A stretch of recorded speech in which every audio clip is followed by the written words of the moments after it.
તો આજે પીએમ મોદી સાંજે સોમનાથ પહોંચશે। સ્વાભિમાન પર્વમાં તેઓ હાજરી આપવાના છે। સોમનાથ સ્વાભિમાન પર્વની કે જેની ભવ્ય ઉજવણી થઈ રહી છે। સોમનાથ સ્વાભિમાન પર્વને લઈને અનેરો ઉત્સાહ તમામ ભક્તોમાં જોવા મળી રહ્યો છે। ગીતોના નાદથી હાલ સોમનાથ મંદિર પરિસરે ગુંજી ઉઠ્યું છે। જ્યોતિર્લિંગ દેવાલય પ્રધાનમંત્રીની મુલાકાતને લઈને અહીં સુરક્ષા વ્યવસ્થા પણ કડક કરી દેવામાં આવી છે। તો જિલ્લા પ્રશાસન દ્વારા તમામ તૈયારીઓ પૂર્ણ કરવામાં આવી છે। સોમનાથમાં યોજાનાર કાર્યક્રમને લઈને ભક્તો અને જનતામાં ભારે ઉત્સાહ જોવા મળી રહ્યો છે। સ્વાભિમાન પર્વની ઉજવણીને લઈને સોમનાથમાં સાધુ સંતો ઉમટી પડ્યા છે।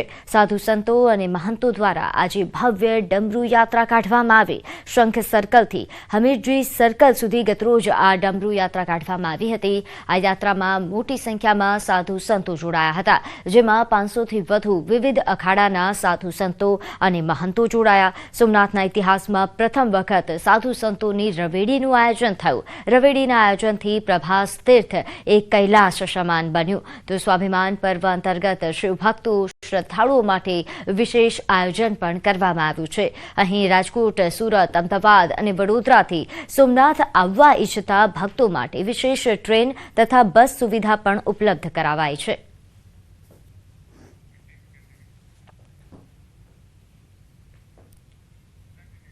તો જૂનાગઢના ઇતિહાસકાર ડોક્ટર વિશાલ જોશીએ સોમનાથ મંદિરનો ઇતિહાસ વર્ણવ્યો।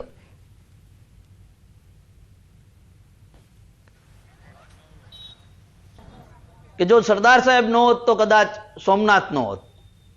સરદાર સાહેબે સોમનાથ ટ્રસ્ટના નિર્માણ કર્યા પછી પણ તેના દરેક જન્મદિવસે એમણે એવું કીધું કે મારો જન્મદિવસ તમારે ઉજવવો નહીં, પણ સોમનાથ ટ્રસ્ટની અંદર તમે જેટલો ફંડફાળો થાય એટલો આપો।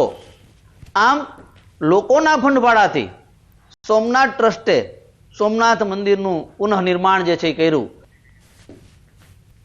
સોમનાથ પર અનેક પડકારો આવ્યા, પણ તેની સામે તે અડીખમ રહ્યું। વધુમાં સરદાર વલ્લભભાઈ પટેલના યોગદાન વિશે ઇતિહાસકાર ડોક્ટર વિશાલ જોશીએ પણ વાત કરી।